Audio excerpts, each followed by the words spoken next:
When I was younger, maybe around 12 or 13, my family and I had lived in a rural town in Texas.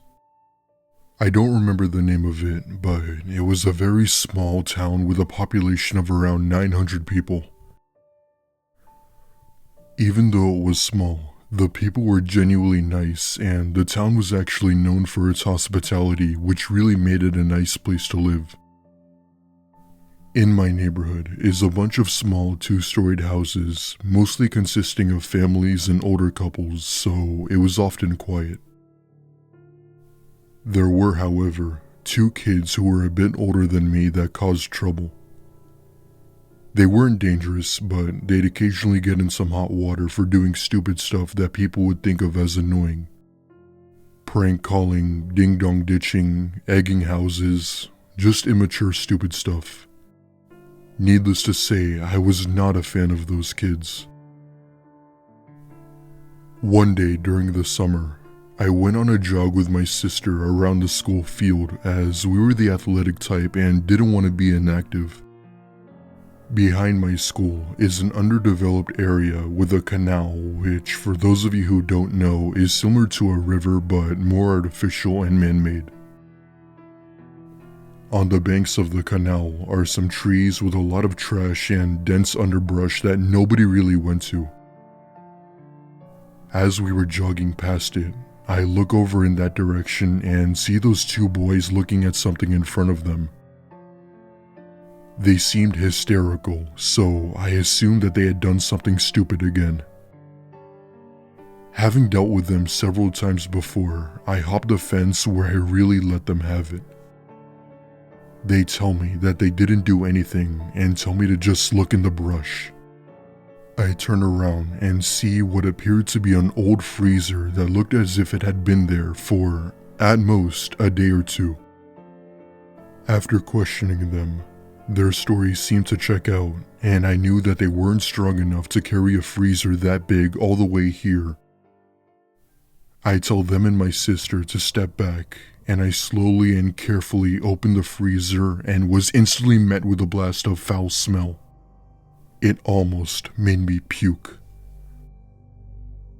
For a brief second, I saw a glimpse of what looked like meat inside a trash bag and dark red stains on the inside. At this point, even the boys were freaking out, and I told them to go home and call the cops. They run on home, and I immediately call my mom, telling her what we had found. Eventually, the word quickly spread as many adults started heading towards my direction, and the police were not far behind. My parents tell me to take my sister home, where we watched everything unfold from my window. Within 5 minutes, the whole field turned into that of a crime scene, and the authorities had told everyone to go back with the exception of my parents. What I saw that day was a dismembered person. Turns out, police were successfully able to identify the person, which turned out to be one of my school teachers. She had been murdered by her ex-husband, who was then arrested. Rumors went around all over, and the news even spread all the way to Houston. Nobody knows as to why he might have done it, but most say it was due because of his dark past with her, which is why she left him. Needless to say, it took a long time for our people in the community to recover from such a horrific tragedy that nobody thought would ever happen.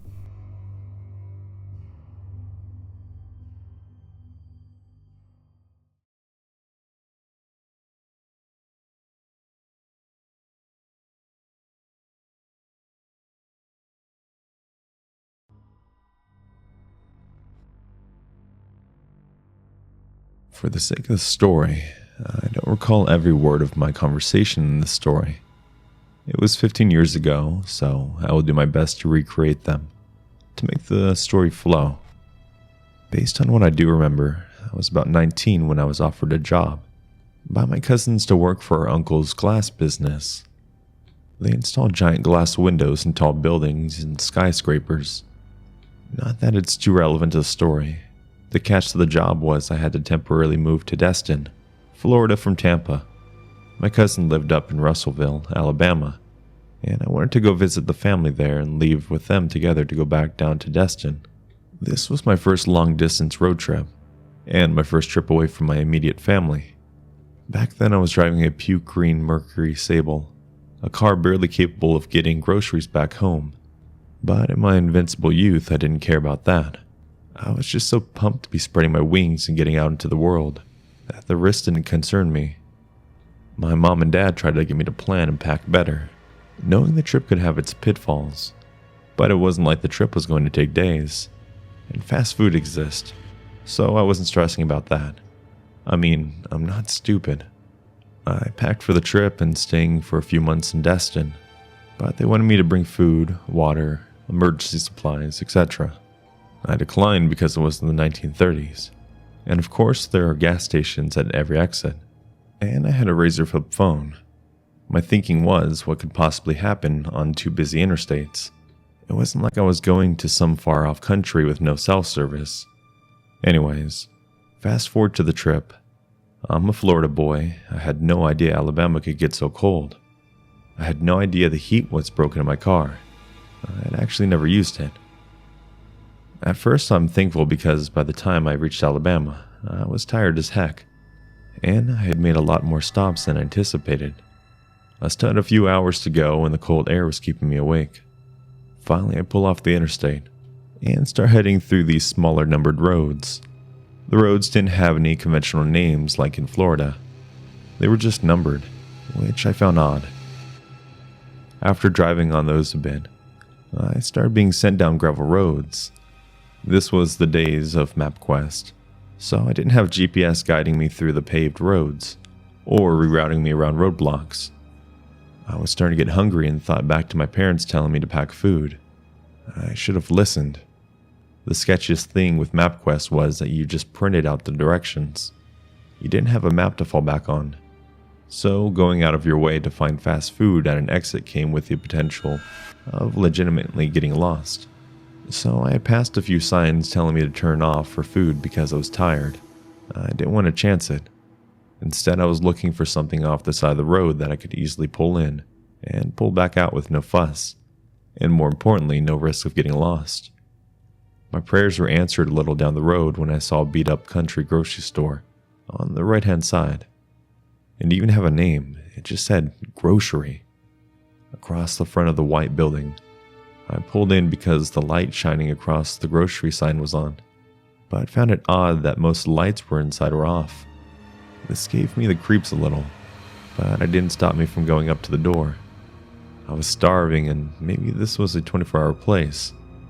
I saw a shadow move across the back of the long aisle as I approached the glass door, and surprisingly opened it with ease.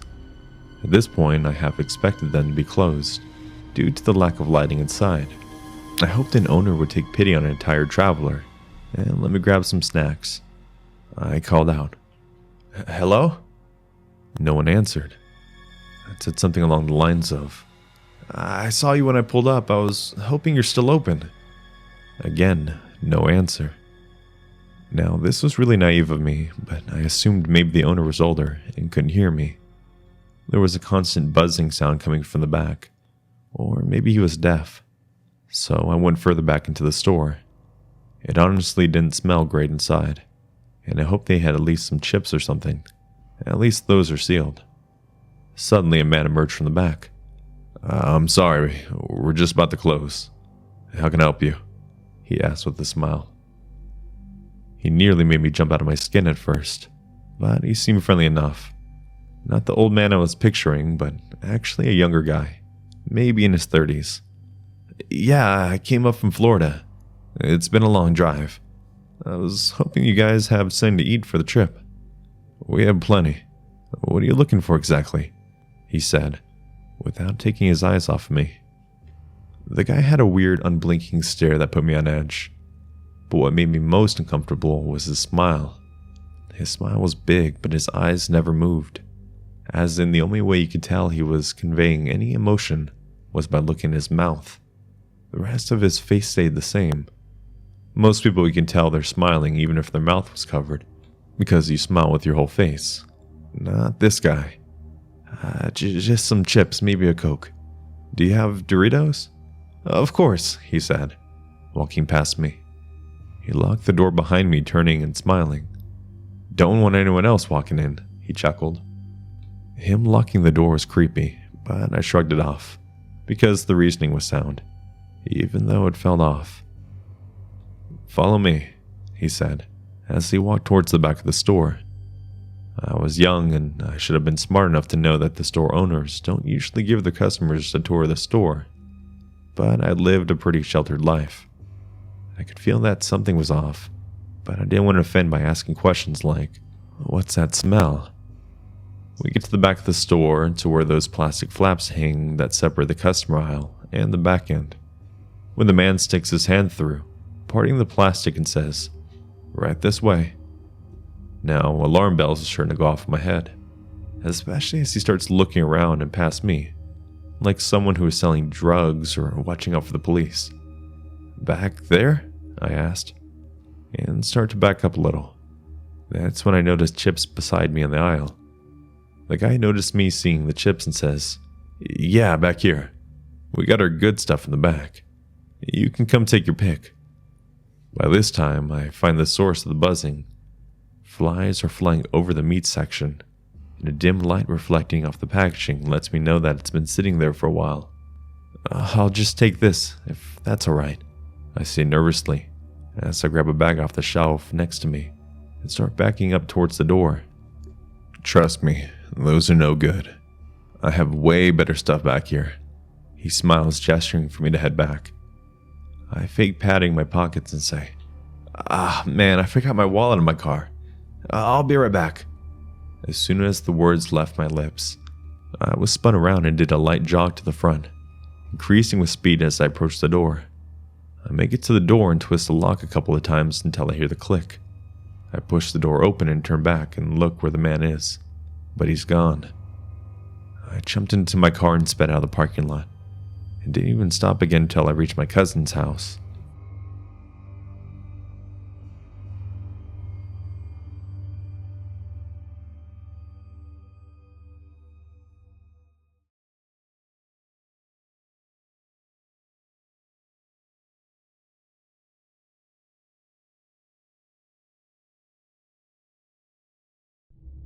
This happened to me when I was in my early 20s while on a road trip to visit my friend in California.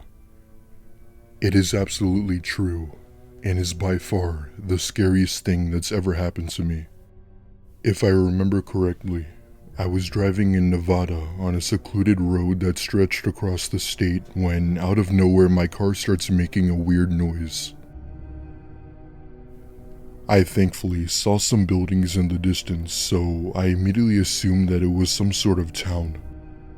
The strange part was that it didn't show up on my GPS, which I found awfully odd. Figuring that it must have had a mechanic, I drive over to it, and was shocked to discover that the whole place was vacant. All there was two old wooden houses of some sort, and a small shopping center, and there was not a single soul in sight. I asked if there was anybody around, but as expected, I got no response. Being a bit confused, I get out of my car and walk up to one of the wooden buildings and knock on the door. The very second I did that, I hear laughs of multiple children coming from inside, and what I could only describe as dark shadows peering from a corner. At that point, I run on back to my car and floor it out of there, not looking back, trying to process as to what the hell I had just encountered. Within a few hours, I remember I had finally made it to my friend's apartment and telling him about it, but he didn't take me too seriously. I still don't know what that town was used for, or who was laughing, but I won't be returning to find out.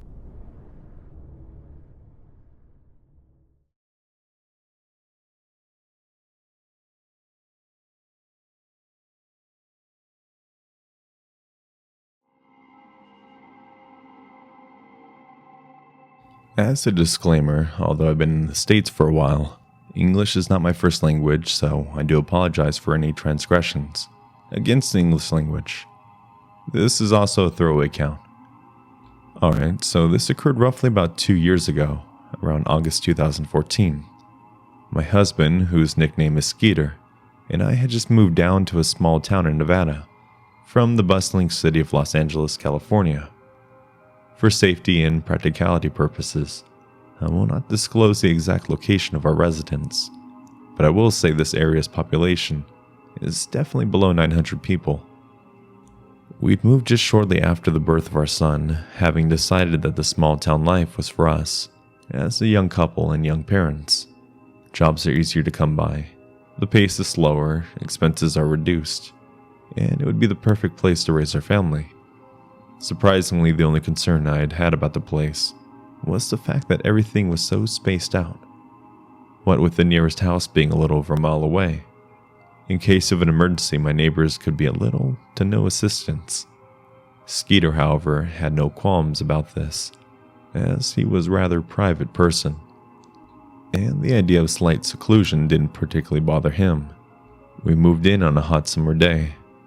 Now, in this incident, we only had been in town for maybe 2 weeks, and we're still settling in. It was a warm Friday night, somewhere around 11 o'clock p.m., and my husband was in town working security at the bank.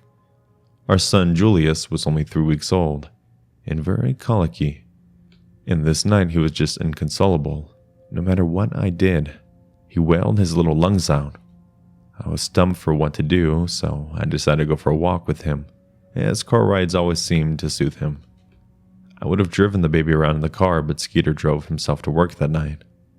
I should mention we have 2 dogs, a 2-year-old German Shepherd named Titus, and a 4-year-old Maltese Dasha.